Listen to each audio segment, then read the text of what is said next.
I bow to all the seekers of truth.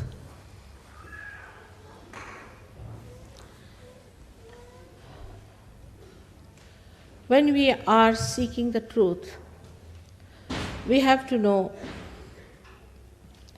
we have to be honest about it. Because it is benevolent for us, not for others.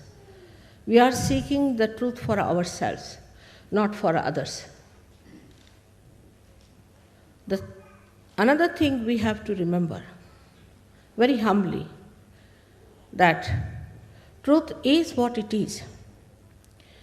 We cannot change it, we cannot organize it, we cannot maneuver it.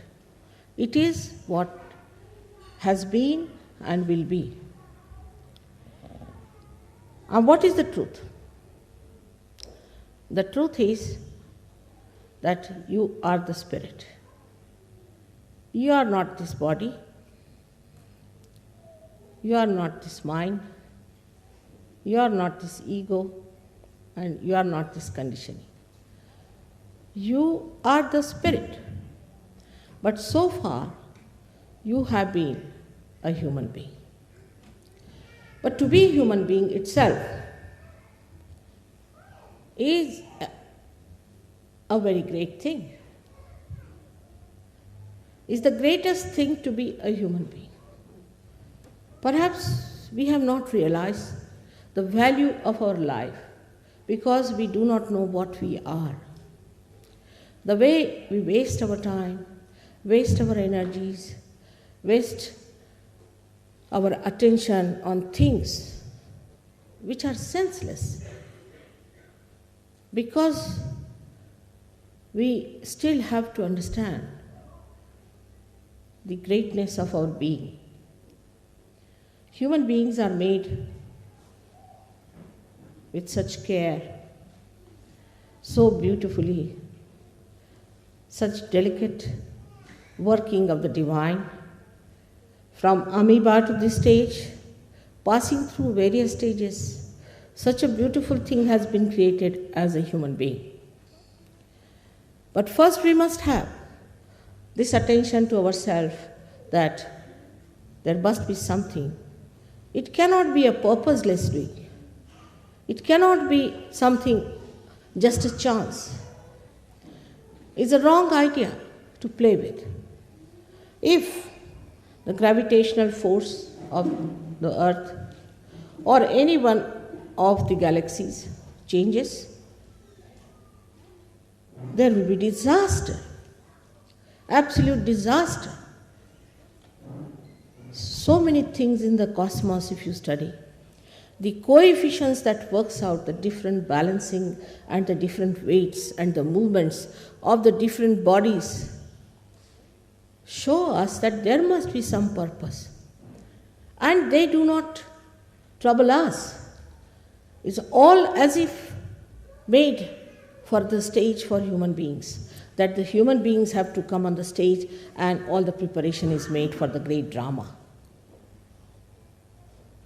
I think it's high time that great scientists should look at it and start wondering why is it the way it is made, why we are so much looked after.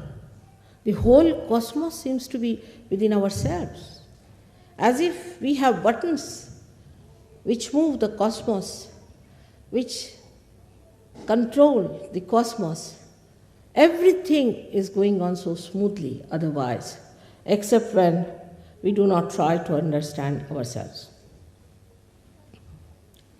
It has been said practically in all the scriptures that you have to seek yourself. You have to find yourself. Though I think many of the scriptures have been a little bit changed and have been used for certain purposes, still they could not get over this point that you have to become the self.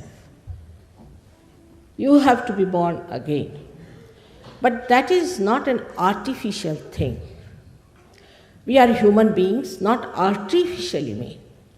We are made really by some sort of a living force from amoeba.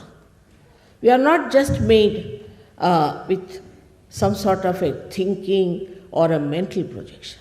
It is not a mental projection by which we have been human beings. It is something spontaneously happening, a living force within us which has brought us to this stage, with a purpose, with a meaning.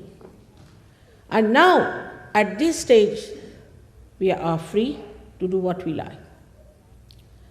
Many people ask me, what was the need to give this freedom to human beings? It was very necessary. If you have to have the ultimate freedom, you must know how to deal with it. You have to understand. Of course, human beings have to make mistakes. To err is human. And we have to understand that this trial and error business has made us understand. Also, those who have not understood must understand that there must be a wiser, a surer way to achieve that goal of self-realization, of self-knowledge. Self-knowledge we do not have, we must admit very humbly. We have had no system by which we could know ourselves. But think of a computer that is a human being is. As soon as you see me, you know I am there. You don't have to go for programming. You don't have to consult anything. You don't have to use any kind of computer or some sort of a complicated machinery. Automatically, spontaneously, in a split of a second, you know that I am standing before you and talking to you. Such a computer we cannot create. But the divine has created such a great computer, and that is the human being. And this human being is the only one who is going to achieve that higher state which we call as the spiritual state of the self. Because in the science, they deal with the tree, I should say the outside, but they cannot go into the roots. To go into the roots, you have to become a subtler being. Unless and until you become a subtler being, you cannot go into your roots to find out what your roots are. And that is what is self-realization. When you become subtler, then only you can go into your being and can find out what actually you are. Also, to look after a tree which has not known its roots is a very difficult thing.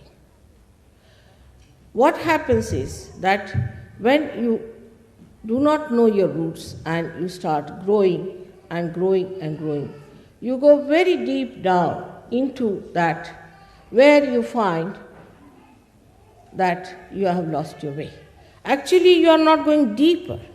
You are spreading outside more and more. And then once you start going to extremes because of your freedom, you lose your way. That's how today everybody is saying a shock is going to come. We are all going to face a shock. This is going to happen, that is going to happen. But actually it is absolutely in your hands because the whole of the cosmos is within you. The cosmos is working under your control, complete. It is absolutely looking after you. Every element is looking after you to preserve you, to guide you, to take you to the right thinking. But in your freedom, you have to achieve that.